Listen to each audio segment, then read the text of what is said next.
Hey everyone, I want to try this again. This is going to be my current reads video for March because it is too far into March for me to do a TBR, but that's fine because everything I've been reading has been slow and not really what I was planning to read, so I feel like it's okay that I didn't do a TBR. That actually makes me feel better. But anyway, so this is going to be what I'm currently reading, and then what I'm hoping to read for the rest of the month. Things that I've already read for the month I will talk about in my March wrap-up. I'm not really reading anything today. Well, that's not true. I've read a bit of Spell of the Highlander by Karen Marie Moning. This came through on my Overdrive account last night. I finally got that hold, so I'm already like 50% of the way through this because it's one that I used to own and I read several times in high school and college, so, no, just college. Yeah, I think I got it in college. So because of that, I know it quite well, and I know basically all the boring parts to skip. And this was one of the ones that, this and actually the whole Highlander series, are part of the books that I think I mentioned somewhere in my February wrap-up that I went through a phase, like, 2 years ago where I was like, I'm never going to read any of my romance novels again, so I got rid of all of them. And luckily, my library has, this whole series on Overdrive.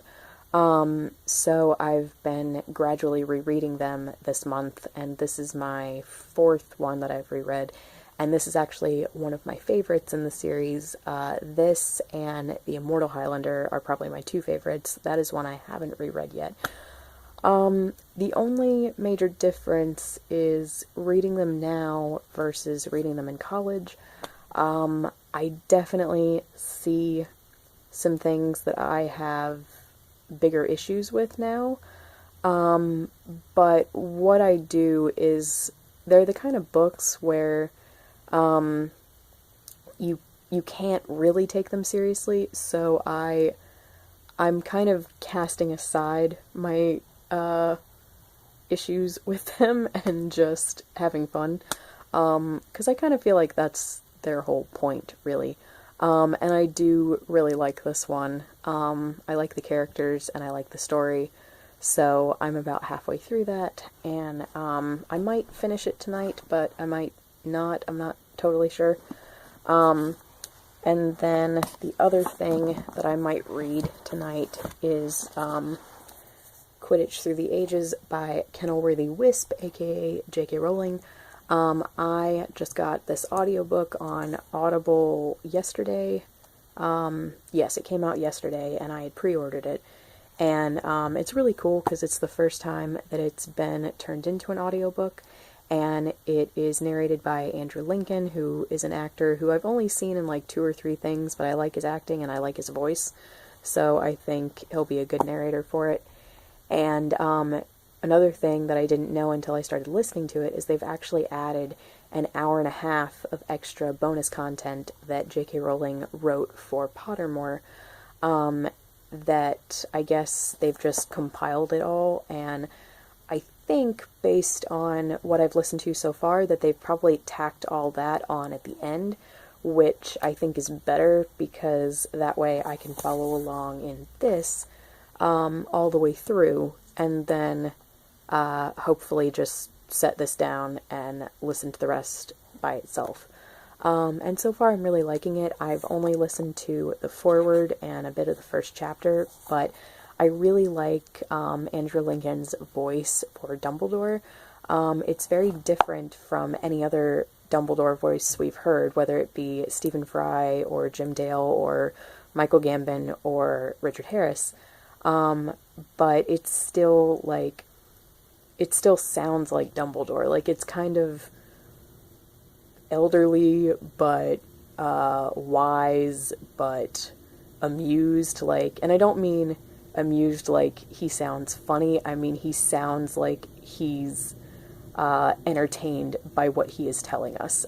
So I thought that that was really cool, that that was Andrew Lincoln's version of Dumbledore.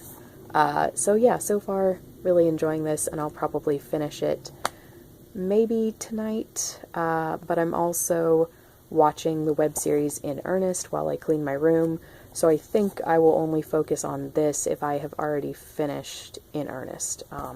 But I am over halfway through, and it's a web series, so all the episodes are quite short, so we'll see about that. But anyway, okay, the rest of what I would like to read.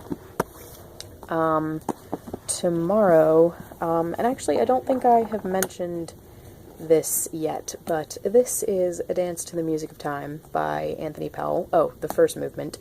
And this is a bind-up of the first 3 books, and I am actually basically silently co-hosting a read-along with Katie from Books and Things, and we are reading one of these a month from now until next February, and what I mean when I say silently co-hosting is this started as a buddy read between the 2 of us, and then she was like, hey, let's bring more people into this, and I said, that sounds great, so we kind of morphed it into a read-along, but she is the one who has read the series before, and she's also the one who has hosted read-alongs and knows how to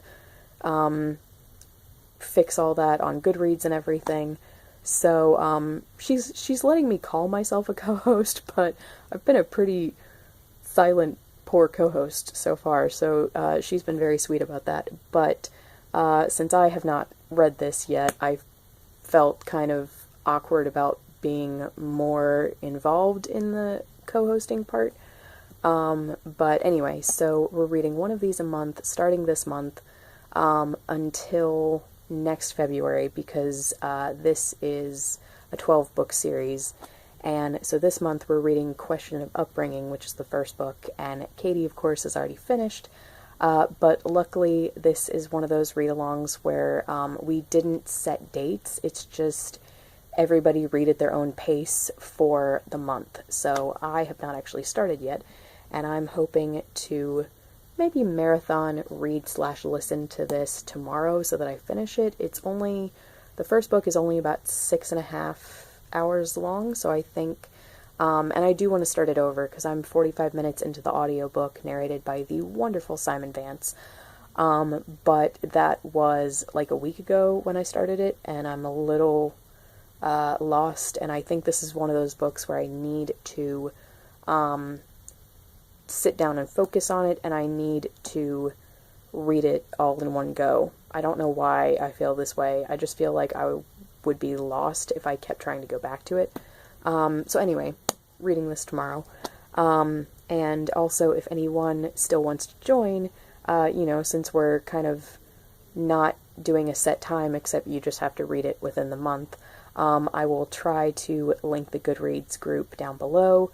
You guys know how I am with links, but I'm still going to try.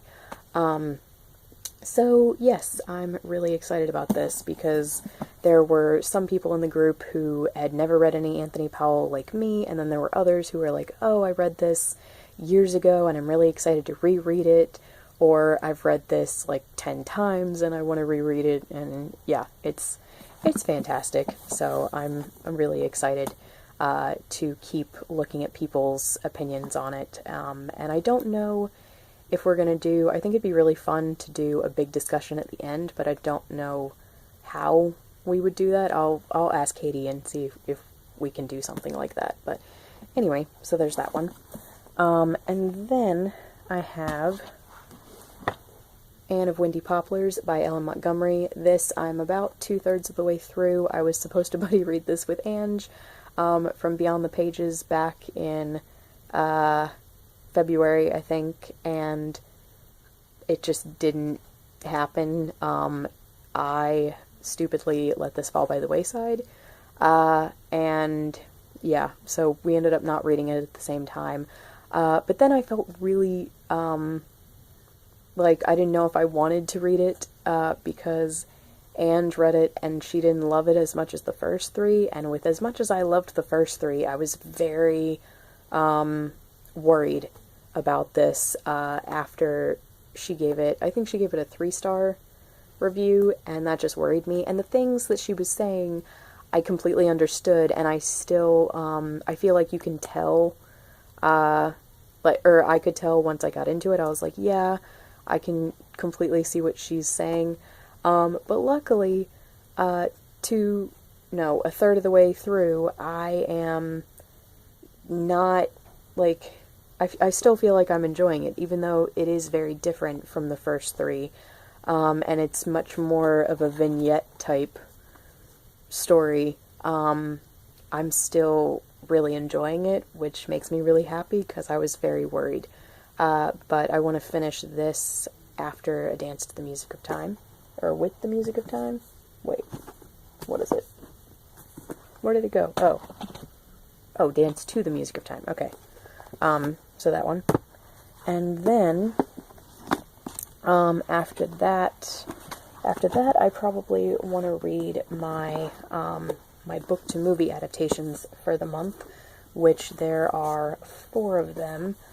The first one that I want to read is, I want to reread Every Day by David Levithan, because this one is, this one's been out the longest as far as the film goes. This one came out on the 23rd of February, and this will be, as I said, this will be a reread for me, but I completely loved it the first time I read it. It was a pleasure and a joy, so I'm just hoping that I feel the same way the second time, and I do really want to reread it before I see the film, because it's been so long since I read it the first time. And then after that, I want to read A Wrinkle in Time by Madeleine L'Engle. This is already out. The film came out on the 9th of March, and luckily this is one that I think I can finish in about a day, so I'm going to read this and see the film. And then next is Ready Player One by Ernest Cline. This film comes out the 29th of March, so I will finally be reading this after having it on my shelves for quite a while. And then, last but certainly not least, we have The Child in Time by Ian McEwan.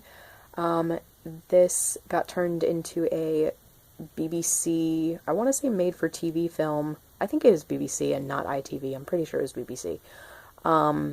Film last year with Benedict Cumberbatch and Kelly MacDonald, which, when I saw the trailer for it on a different DVD that I had out from the library, I was like, I need to see this. How do I make this happen? I was really worried because it was a TV film, but turns out it's premiering on Masterpiece on PBS on the 1st of April this year. So that was perfect, and I got this book out of the library as soon as I heard that. And this will actually be my first Ian McEwan read, even though I've had Atonement on my shelves for years. So hopefully I will just like this enough that I will want to immediately pick up Atonement. But yes, I'm very excited to read this and then see the film. And then the last 2 are Villette by Charlotte Bronte, which I am buddy reading with Janet from Swirlygirlyreads and Amanda Jenner, and we were supposed to start buddy reading this on Valentine's Day, but then we were all kind of in the middle of reading other things, and then Amanda and Janet both got sick. Unfortunately, I think Amanda got sick first, and then Janet got sick a little bit later, and so because of that, neither of them were reading that much. And for me, I was just trying to finish a bunch of things that I was in the middle of. So I don't know if any of us have started this yet, but luckily it's one of those things where we all said we're going to make this a really chill buddy read, and if we all take a month to read it, that's totally fine. So we've just kind of been voxing back and forth, checking in with each other, but really just talking about life and stuff, since none of us have actually started this yet. But yes, I do want to at least get maybe like halfway through it this month, so we'll see.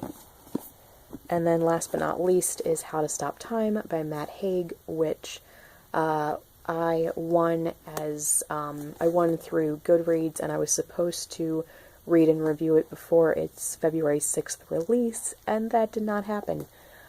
So I really want to try to finish it this month, just because I don't want to wait, months and months before I read and review this, because I feel like that's not fair, since I won this through Goodreads. But anyway, I am very much looking forward to this, and I hope that I really, really love it. So that's everything that I'm thinking is plausible for me to get to. And I do have another pile that I might dip into if I finish everything else, but I'm not even going to show it because I'm running out of time, and I think that's more wishful thinking. So anyway, thank you so much for watching, and let me know if you've read any of these and what your thoughts were, and I will talk to you guys later. Bye.